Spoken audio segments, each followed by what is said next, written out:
There's two BMW engines that are debatably the best of all time. The new and improved snarling S58 and the tried and true powerhouse B58. In today's video, we'll dive into what makes these two engines so special and pick which of these engines gets to wear the crown of being truly the best BMW engine ever. The B58 engine needs no introduction. Being released in 2015, it was immediately equipped in many different BMW models from the 2, 3, 4, 5 series, even the new Supra that debuted. This engine was an inline-6 that was equipped with a twin-scroll turbocharger, and straight off the factory production line, it was good for up to 382 horsepower and 369 foot-pounds of torque, meaning that anybody could purchase this engine and immediately be thrown back in their seats straight off the factory lot. This engine was immediately acclaimed at being BMW's peak collaboration of power and reliability. This would later lead to the B58 winning the 2020 award for Ward's Top 10 Engines of the Year. And although BMW's won award after award for their amazing inline-6 engines, the B58 specialty was different. It laid in the fact that the B58 was a modular engine. And so what this means is that 80% of the parts on the B58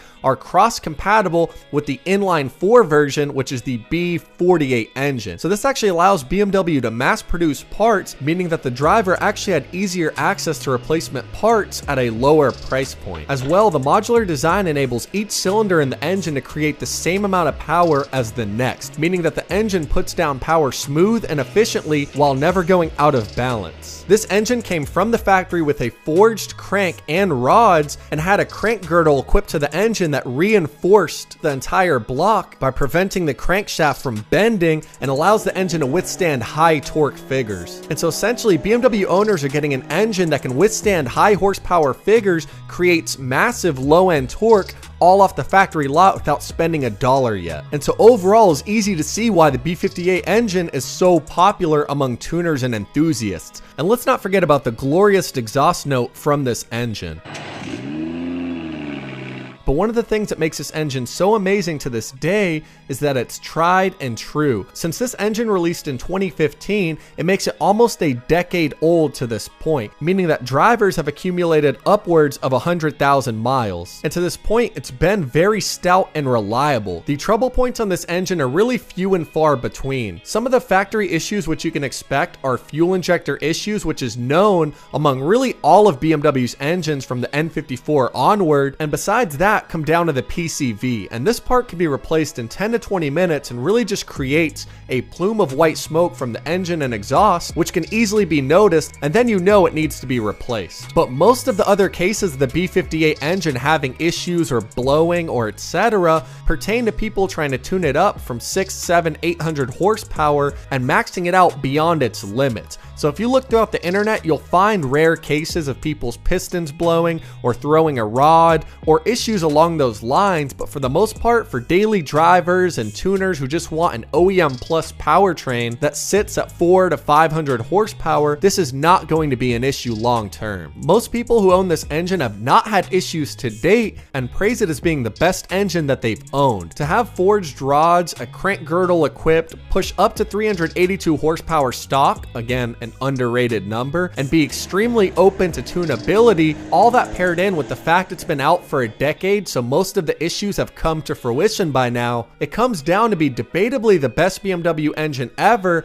that ties together power and reliability seamlessly. But now that we've gone over the B58 engine, it's time for us to go on to the new and improved new kid on the block, the S58. The S58 engine released in 2019 and debuted in the new G Series M models, so the G80 M3, the G82 M4, and so forth. And this engine is BMW's absolute peak of power. It is a twin turbocharged inline-6 engine that pushes 473 horsepower and 442 foot-pounds of torque on the standard models. The competitions get a monstrous 503 horsepower and 479 foot-pounds of torque stock from the factory. And the power of the S58 lies in the smaller details that often get overlooked. Starting off, the S58 is a twin turbocharged engine instead of a single twin scroll turbocharger. But what makes these twin turbochargers different is that they're mono scroll turbos, so they are not twin scrolling, meaning that each turbocharger only has one channel for exhaust flow, which is basically your typical design on most turbochargers that aren't from BMW. And while this makes the engine heavier and technically less efficient than a twin scroll turbocharger,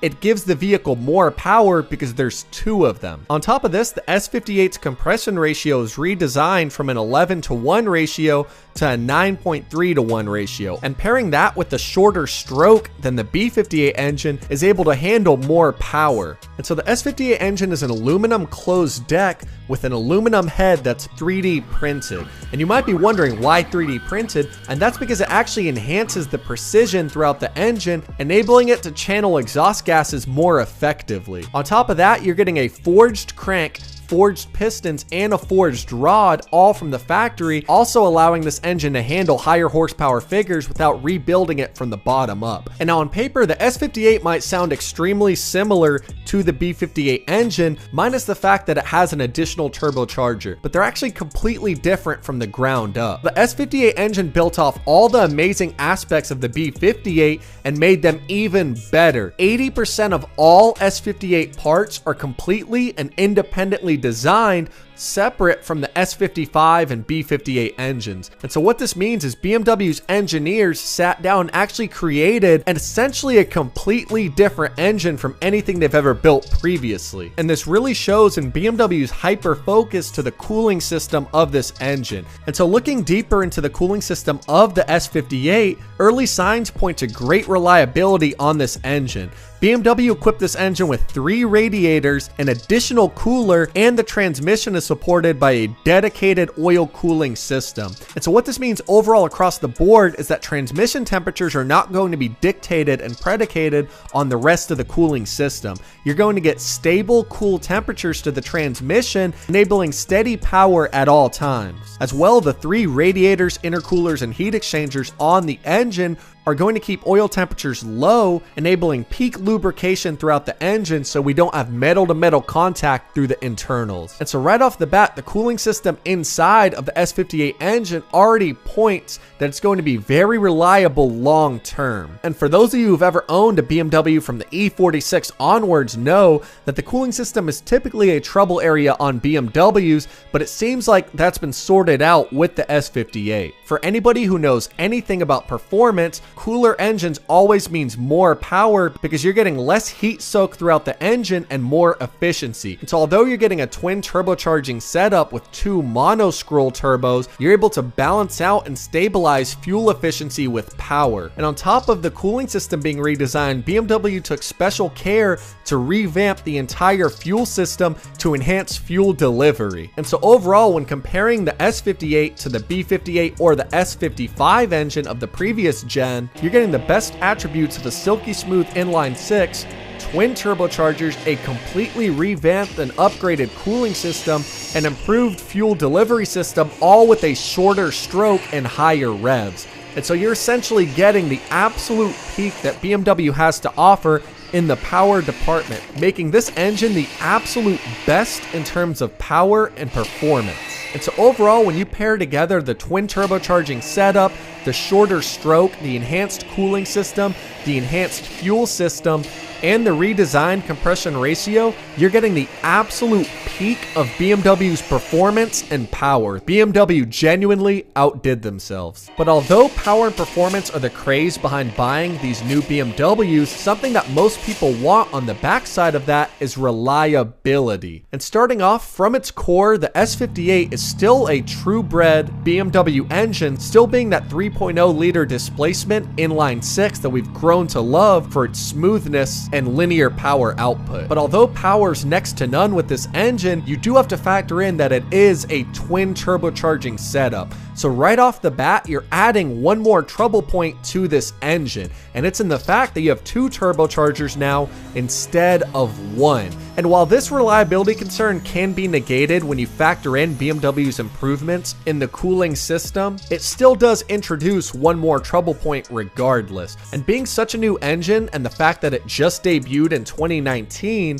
we still haven't seen long term how the S58 engine's going to hold up. Something that is a massive improvement in the S58 engine over the previous S55 though is the fact that the crank hub is one piece now, as to where the S55 had it in two pieces. And so anybody who understands vehicles or physics at all understands that a one-piece crank hub immediately eliminates all concerns of the crank slipping under high torque or high horsepower figures. On the S55, since it was a two-part system, this was something that was a major concern. Anybody tuning up to 500, 600 horsepower on the S55 would run the risk of the crank slipping and essentially the engine having a major costly repair right off the bat. So the one-piece crank hub is an automatic green light for reliability on the S58. That being said, with the B58, this is typically not a concern either because the B58's crank hub was redesigned as well. But just comparing it to the S55, this is something that should be mentioned that is a green light for really both of these engines that we're reviewing today. And so overall, pointing to the fact that you're getting a one-piece redesigned crank hub, you're getting a dedicated transmission fluid, cooling system, 3 radiators and intercoolers across the front of the vehicle, this engine seems like it's going to hold its own long-term reliability wise. The main thing to take note of is again that you have 2 turbochargers instead of 1, and so that automatically creates a reliability concern over the B58's 1 turbocharger. But now it's time for us to pick which of these engines should you take home and which one is better. And now if we're tying in wickets such as cost and reliability, access to parts and etc., I would say overall, the B58 has just been around so much longer and is essentially tried, true, and reliable. And for that reason, the average driver would be happier at the lower price point of the B58 engine. And now that being said, if we're picking the best engine of the both, if we compare the S58 side by side with the B58, the overall best engine will definitely be the S58 engine, pushing 500 horsepower on a stock engine, and the fact that BMW's engineers solely redesigned 80% of these components specific to the S58, you can't really get much better than that. The S58 is going to take the crown of now being called the best, in terms of performance at least, the best BMW engine ever. So in all honesty, it can come down to be subjective. Are you buying a car secondhand and you want reliable and power and a car that you can tune up and do your own upgrades to and kind of work on, you know, sort of DIY? Well, the B58's probably for you. Are you buying a brand new G80 M3 competition and you want the absolute cream of the crop? Well, then look no further. The S58 has no competition when it comes to it. But let me know what you think. I'd love to hear your comments down below. Do you own a B58? Do you own a S58? Are you tied between the both of them? Do you not know what you want to get? Well, let me know down below. I'd love to hear your thoughts. I'd love to hear your experiences. And do not forget, hit that subscribe button to stay in the loop on more helpful videos like this one. And I'll catch y'all in the next one. Peace out.